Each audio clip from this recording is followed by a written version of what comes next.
Hello, welcome back to Starforged plus Star Wars here on Three Skulls Tavern. I'm your host Matt, and I'm joined, as I have been for the previous 4 episodes, by Sophia from Ironhome.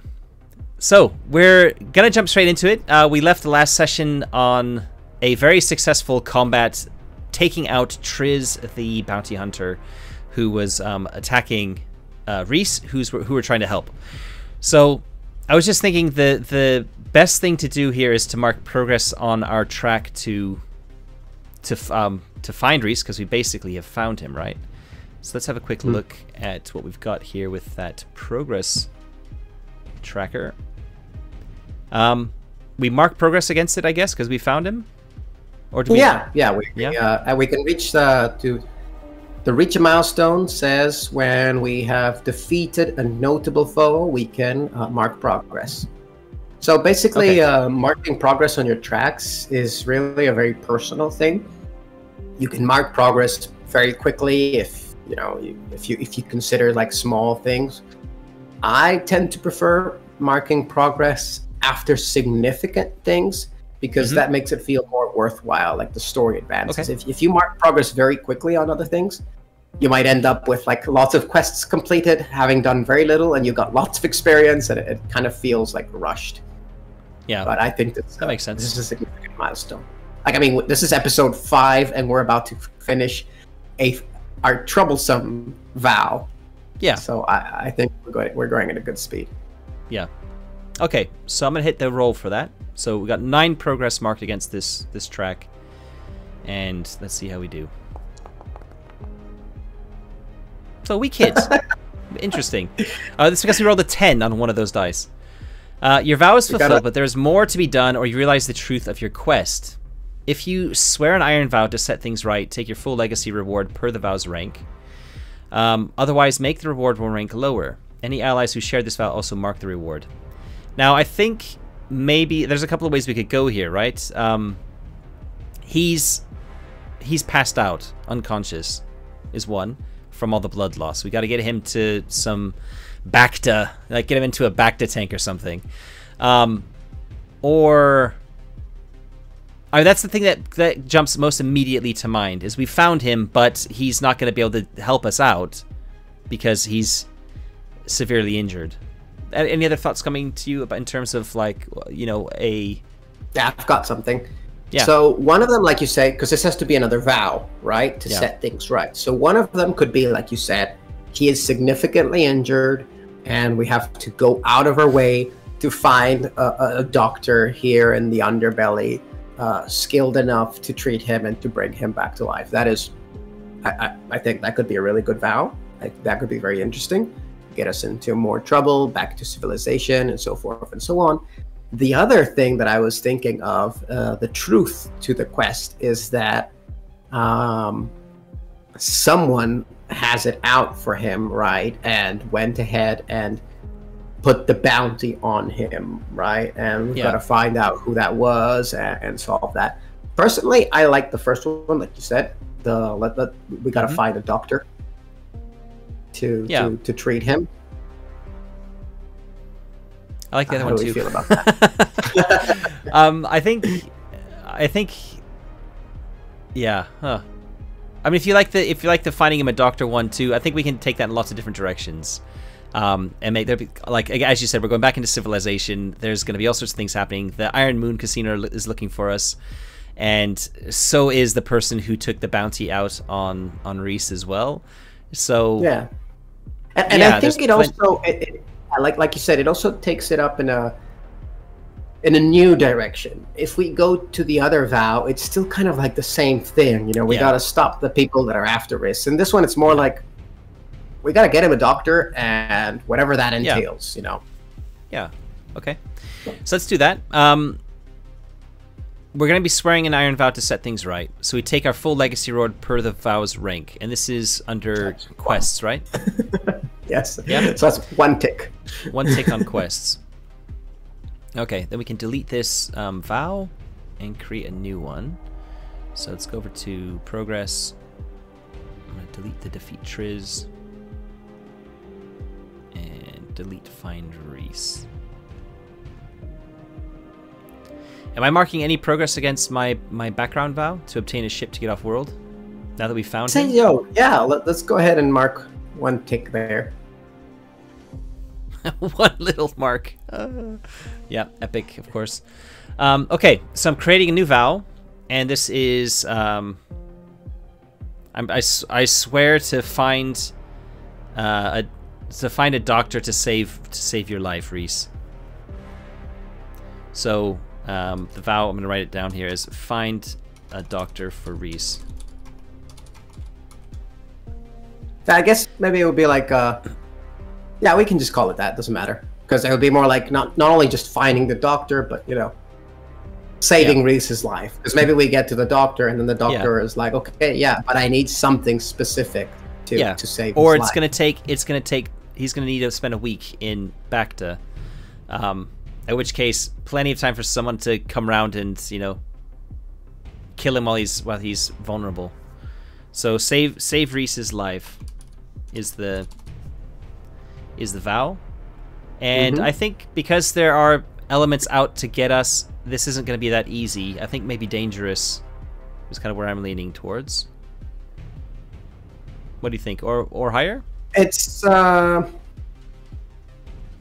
I don't think the rank of the vow is related to the difficulty so much as how much time we want to spend on it. Like a dangerous vow would require three different milestones just to get it to 6. Yeah. Which is, perfectly valid if that's what we're going for. We just went for troublesome, and we did 3 milestones to get to a 9 progress. Yeah. I mean, let's keep it troublesome then. No, let's keep it troublesome. All right. Do we want to put a clock on it for anything? Nah, I don't think so. Yeah, I don't think so either. Okay, so saving his life is our current quest. Okay. Right. Oh, time for you to swear an iron vow for it. Oh yeah. Yep. All right, roll heart. If you swear this vow to a connection, he is my connection. Add +1. If we share a bond, which we don't, add +2. Okay, so I get a +1 to this one. Hey, strong hit. Ooh, nice. I'm emboldened, and it is clear what I must do next. Take 2 momentum. So I'm up to 8 momentum now, which is useful. By the way, we have definitely completed a quest to Riss's benefit. So I would say that marks progress on your connection. Oh yeah, for sure. And since we are swearing a vow to undertake a perilous quest in their service, I would say that also marks progress in the connection. Okay. So we have just completed a quest to save their life, and now we're undertaking another quest to save their life. Yep, I like it. Marking 2 progress on that connection, for sure. Okay. So, it's clear what I must do next. And I think that resolves itself in I know someone who I'm pretty sure will keep quiet for a price and basically is known to treat blaster wounds. So we need to trundle him off to this doctor. All right. Let me just roll a name for this doctor very quickly. It's a human by the name of Celeste Rael. So I'm gonna put here Celeste Rael, human doctor, and we'll go with she/her. Okay. All right. All right. I'm like, okay, I know someone, Celeste. She's a doctor, and she definitely will take in patients, no questions asked, who've got injuries like this. But it's not cheap if she's doing it on the sly. So it's going to cost us. She might want a favor. She might want a bunch of credits. We won't know until we get there. And let's say we need to get. We're in the warehouse district right now, and she's going to be in a different part of the underbelly. Should we roll on the locations oracle to see that we've created to see which oh, there's a neighborhoods one. See which neighborhood she's in? Definitely. All right, I'll do that very quickly. She's in Slime Alley. Home to the worst back alley traders and junk peddlers, this area has a putrid smell and is only ventured by the desperate. So there's a reason why she's hiding in this really like horrid place. So she's obviously, you know, not a practicing above board doctor. She's been disgraced or something, and is maybe it's not known that she's a doctor. But maybe I'd have known her from before or something. Anyway, we can figure that out later. But she's in this like this place, which is we're only the desperate venture. We're desperate. We need to save his life. We don't want anyone to find out about it. This seems like a perfect place to go. But it's also a dangerous place where we could be mugged, or there might be even some kind of like creatures lurking around in here that have crept up from the even lower levels. You know, some like giant spiders, or you know, feral, what are they called, like slug rats or something like that. There's a whole bunch of like interesting creatures that are native to Coruscant in the lower levels. So yeah, it's a place you wouldn't ever really normally choose to go, and that's where we're heading. So how do we want to handle this? Do we want to do an expedition to make it there to see if we can get there without being spotted by anyone who's looking for us? I'm thinking, I don't know if an expedition makes sense in this context. I'm trying to think, because I don't know if this is a very tense scene as we're just, you know, heading to the doctor. Well, we need to do it sneaky, right? We don't want to be spotted with Reese, and we don't want to be spotted ourselves necessarily. Oh, okay, that's because good. I remember, like that then. The guys, the Iron Moon management are still after us. So what we could do is we could actually roll on the campaign elements and see if something kind of happens en route to the Slime Alley. Why don't we do that? That also works. Sure thing. Let's take a look at this. Campaign element 6. Oh, it's related to your vow, obtaining a ship. That doesn't seem super applicable right now. Do you want to roll again? No. Okay, no, we resolved that situation. We're back to okay. Hold on a second. Hold on a second. I've got an idea. When you rolled the 2 before, if we deleted that entry, then it would have been the next one up, which was the Clash of Cultures. So let's make it a Clash of Cultures result. And all right. I think from my perspective, maybe there's somebody who really doesn't like Rhodians. As we managed to get our way all the way to Slime Alley. Nom is still with us, and she's kind of fretting over Reese a little bit, and like we're all helping. Like I guess we're kind of carrying him, and she's kind of like just checking every now and again that his we've got a makeshift like bandage made out of like some stripped up clothes or something that is trying to like staunch the bleeding, or that sort of thing.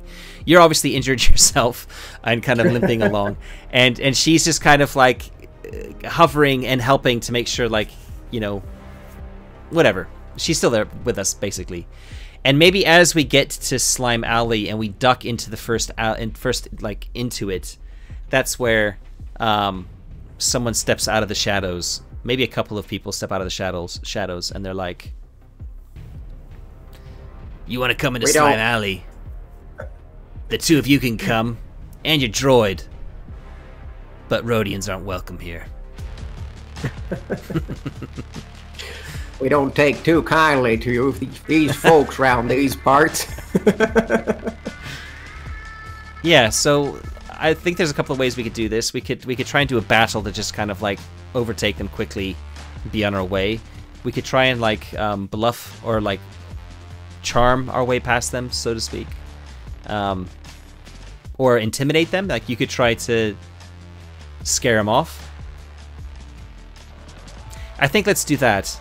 That seems to make the most sense. A show of force rather than attacking them, which could be bigger ramifications down the road. We don't want to necessarily shoot any blasters either to draw attention. So I think just to, you know, they're pushing their weight around. Let's push some of our weight around. And I would like, before you do anything, I think maybe try to aid your ally. I'm thinking like you're going to be trying to intimidate them. You're going to be much better at intimidating than I am. But maybe as their attention is on you, I pull my blaster out and kind of like point it at them, something like that. I don't know if that's aid your ally or if that's if I look at aid your ally, envision how you're aiding them. So I guess the first thing is like, what are you doing? Let me see if I can aid you. I guess. All right.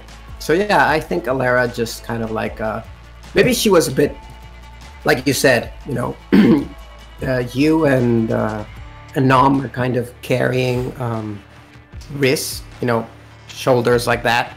And I was kind of in the background. I was kind of behind, kind of like limping because of my injury. And then this happens. Yeah. And then I kind of like just stand up straight and walk in front to kind of like show myself in front of these people. It's like, you know, who's going to stop us kind of thing. Like, okay, you don't like these people? Who's going to stop us? Yeah. I imagine that's what Alara does. Okay. I like that. So that's like a face danger move, I guess? I'm going to say it's a face danger because compel doesn't make much sense in this because we're not trying to persuade or make them an offer. We're trying to drive people away.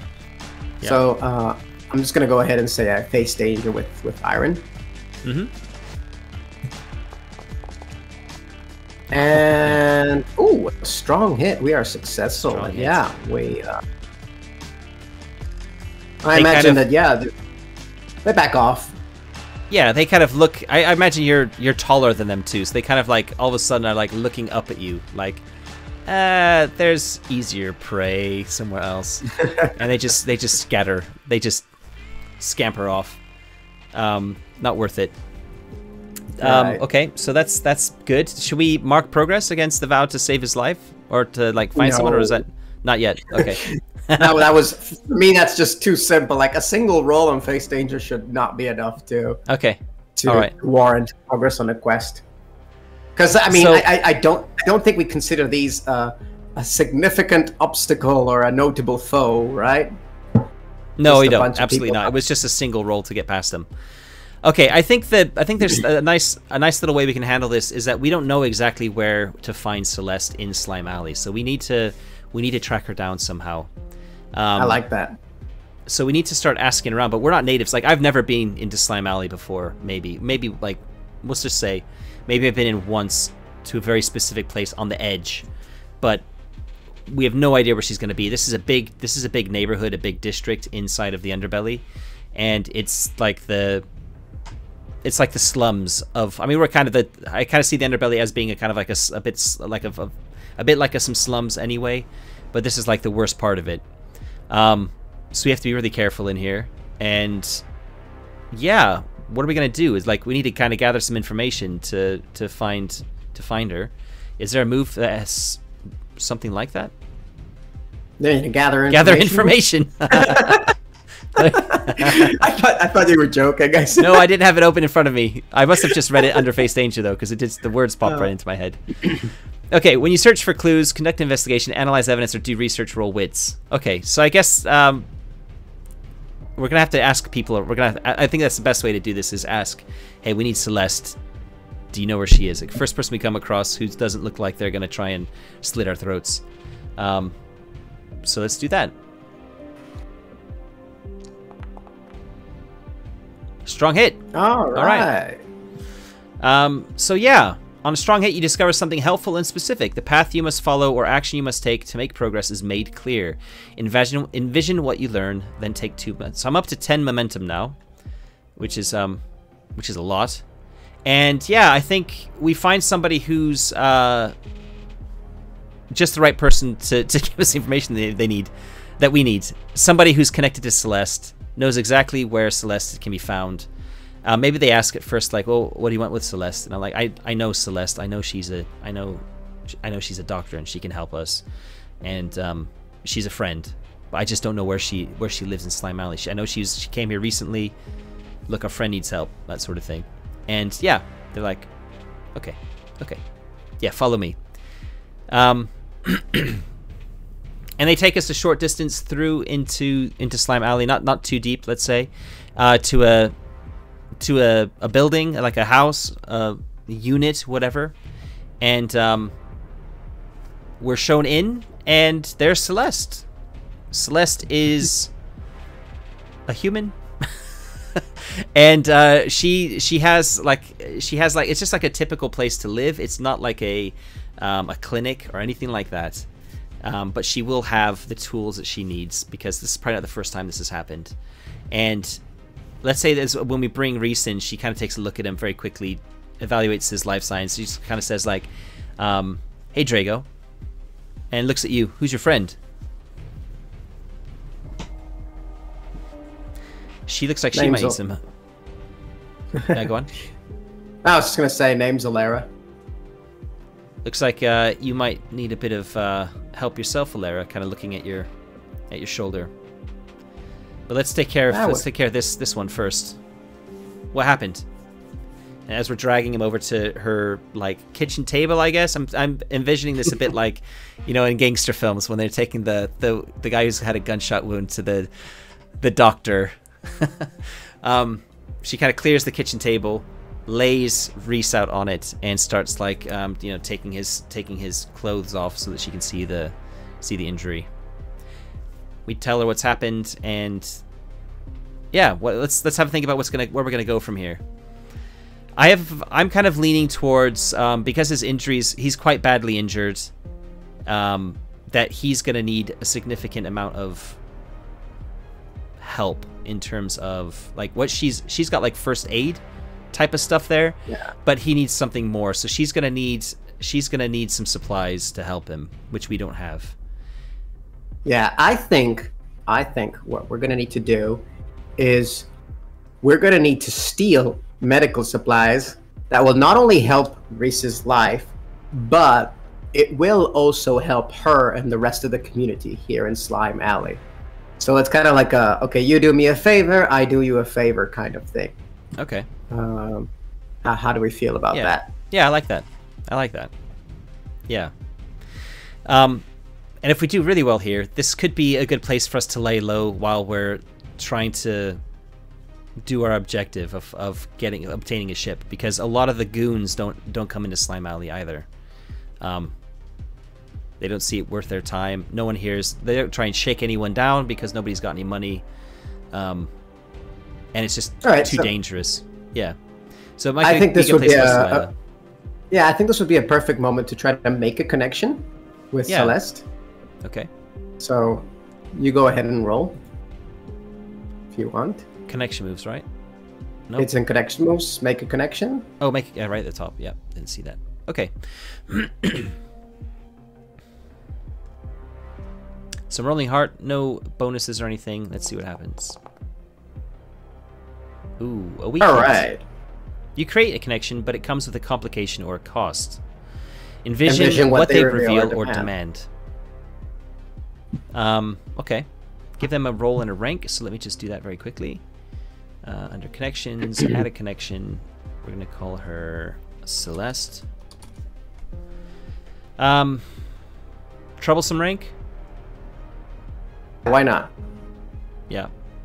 Not that important of an NPC. Nope. I don't think so either. Give them a role and a rank. Whenever your connection aids you on a move, add +1 and take +1 momentum on a hit. What about Nom? What's Nom gonna do now? Is she gonna stay with Reese? Is she gonna come help us? I think she's gonna want to stay with Reese. Yeah, she's probably gonna want to stay at Celeste's place. Yeah. Okay. Cool. All right. So I think that this complication or cost is exactly what we just talked about. I think we're going to have to make another vow to steal these medical supplies for Celeste. And having sworn this vow, I think that all of this situation would be enough to mark progress on saving Riss's life. You know, we found a place for him to stay. He's stable. Celeste will take care of him. And once we obtain these medical supplies, that marks additional progress on the other vow. And we'll have 6, which will be enough to try to make a roll on that. So how do we feel about that? I feel that's pretty good. Yep, I like that. So under progress, I'm going to add another vow. And the vow is to steal Bacta for Reese, or for Celeste. And troublesome as well? Or do you make this harder? We can keep it simple. Troublesome. Okay. I don't see there being a clock on this one at all. So we're marking progress once on Save Reese's life because we've taken him to Celeste, right? That's what you're saying? Yeah. And once we obtain the Bacta... We forged the connection, we swore a vow to help and everything. Well, we haven't sworn the vow yet, but we're about to. So I think all of that together is probably enough. Yeah, I agree. Okay, so I'm going to swear the vow to steal this Bacta, and we'll steal enough that she's got plenty to help out around the community. So let's see what we do here. Oh, wonderful. Strong hit with a match. You already have You're emboldened 10. and it is clear what you must do next. Take +2 momentum. I already have 10 momentum. I can't take more than that, so I'm just staying there. But that's fine. And we know what to do next. So we know a place that has some Bacta. And I think this might be a good place to roll on a specific location. Maybe more than once if it doesn't make a lot of sense. And that is under Underbelly locations. Mingo's Organics. This dark, grimy market is the home of one of the most infamous street chefs in the Underbelly. Here, visitors can purchase exotic meats and exotic ingredients, as well as the occasional illegal substance. So,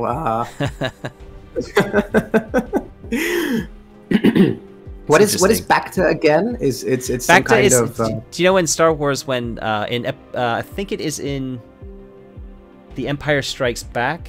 At the end of The Empire Strikes Back, Luke is in a Bacta tank. It's called. He's in this like cylinder, where he's like floating in this liquid after his hand has been chopped off. That's a Bacta tank, and it's full of Bacta. And Bacta is like this. It's like this miracle liquid that can heal wounds. Basically, it's like a stim. It's like a health elixir, but not fantasy.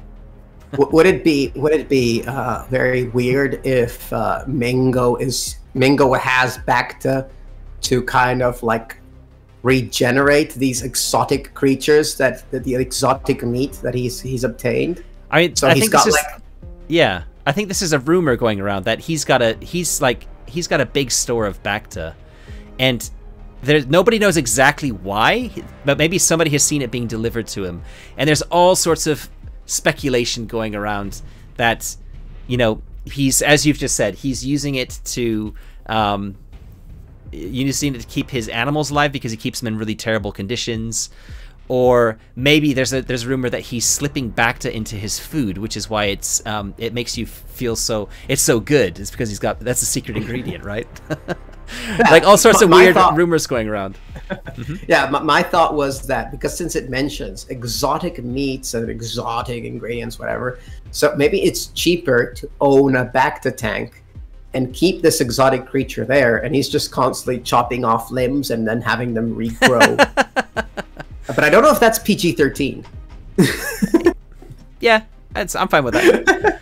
I mean, again, this is maybe a rumor. Like he's got meat which you can't normally find on Coruscant, especially down here in the Underbelly. So it's like, how is he keeping this creature? Like, it needs a lot of space. So maybe that's what the Bacta's for. Yeah. So that's another one of the rumors, right? Yeah, I like it. I like it a lot. So, yeah, I think this is good. We're heading to Mingo's Organics then to see about stealing some Bacta, not about purchasing it. Bacta is worth a lot of money though, especially in big quantities. So, I